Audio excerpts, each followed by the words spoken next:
નમસ્કાર, આપ જોઈ રહ્યા છો નેશન પ્લસ ન્યૂઝ. હું છું આપની સાથે હિરલ પંડ્યા.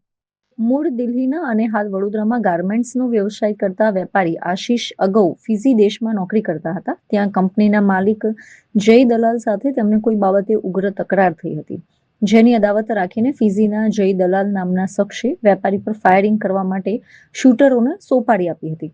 આ કેસના આરોપીઓ વડોદરા પહોંચીને વેપારીની 7 થી 8 વખત રેકી કરી ચૂક્યા હતા. જ્યારે તેઓ બીજી વખત રેકી કરવા આવ્યા ત્યારે ઝારખંડથી એક બાઇકની ચોરી કરી હતી અને એ જ ચોરીની બાઇક પર 4 દિવસ સુધી મુસાફરી કરીને વડોદરા પહોંચ્યા હતા.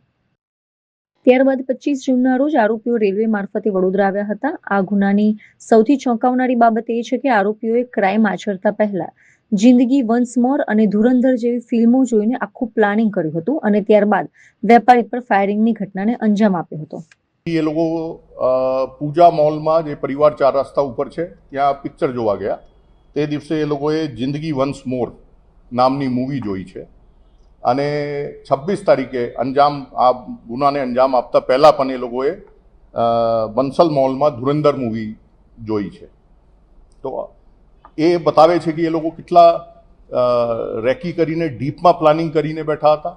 પોલીસને એના લિંક મળવાનું બહુ અઘરું હતું, પરંતુ જે રીતે પોલીસે સ્ટેપ બાય સ્ટેપ એક લિંકને બીજા સાથે કનેક્ટ કરીને જે કામગીરી કરી છે, ખૂબ જ સુંદર કામગીરીના અંતે અમારે 2 આરોપીઓને દુર્ગથી પોલીસે જઈને લઈને આવ્યા છે.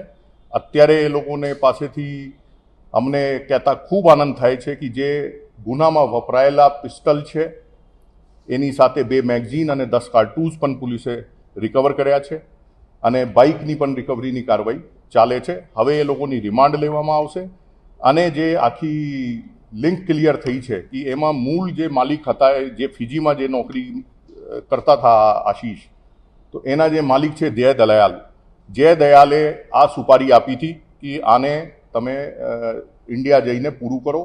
આમાં જે વિક્રમ પ્રતાપસિંહ જે આરોપી છે, એ આશીષ જે જગ્યા નોકરી કરતા હતા, આશીષ જ્યારે ઇન્ડિયા પાછા આવ્યા નોકરી છોડીને, એ જ જગ્યા ઉપર આ વિક્રમ પ્રતાપસિંહે નોકરી જોઈન કરી હતી.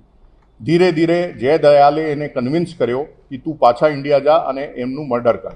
એના પણ પુરાવા અમને મળ્યા છે કે વિક્રમના વાઇફ જે છે એમના અકાઉન્ટમાં 2,72,000 રૂપિયા ફિજીથી જે ઓનર છે કંપનીના જય દયાલ, એને એના અકાઉન્ટમાં, વાઇફના અકાઉન્ટમાં મોકલ્યા છે અને એ રૂપિયામાંથી 50,000માં ગુરજીતસિંહને એને કોન્ટ્રાક્ટ કર્યા હતા.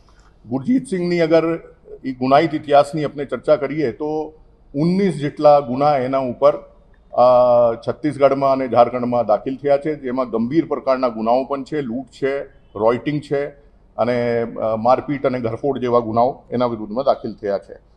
હું આ સમગ્ર કામગીરી 26 તારીખ પછી જે પોલીસે રાત દિન જોયા વગર જે સુંદર કામગીરી કરી છે એના માટે હું વડોદરા ગ્રામ્યના એસપી સુશીલ અગ્રવાલને ખરેખર અભિનંદન આપું છું.